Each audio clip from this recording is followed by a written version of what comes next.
ఎప్పుడైనా ప్రేమలో పడ్డారా? లేదా? అబద్ధాలు చెప్పకండి, నిజాలు మాట్లాడుకుందాం. మనిషి అనేవాడు జీవితకాలం మొత్తంలో కనీసం ఒక్కరితోనైనా ప్రేమలో పడే ఉంటాడు. ఏదో ఒక ప్రేమికుల రోజు అరే ఇది మన కోసమే వచ్చిందని ఓవర్‌గా ఫీల్ అయ్యి, సెలబ్రేట్ చేసుకొని తీరా సంకనాకి పోయిన వాళ్ళు కూడా ఉండే ఉంటారు. ఏంటి మీరు ఎక్స్‌పీరియన్స్ అవ్వలేదా? సింగిల్సా? మరీ అంత ఫీల్ అవ్వమాకండి. పెళ్ళికి ముందుంటుంది ఆరాటం, పెళ్ళయ్యాక చెయ్యాలి పోరాటం, అంతే జీవితం. పెద్దగా ఓవర్‌గా ఎక్స్‌పెక్ట్ చేయడానికి ఏమీ ఉండదనుకోండి. ఈ రోజైతే డే స్టార్ట్ చేయడమే హౌస్ క్లీనింగ్‌తో స్టార్ట్ చేశా.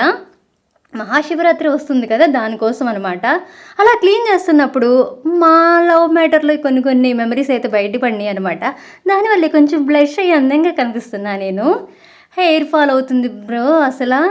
సగం పైన జుట్టు అలా ఆ హెయిర్ ఫాల్‌లోనే కొట్టుకుపోయినట్టుంది. ఇంక తీరా ఈ 4 మిగిలాయి.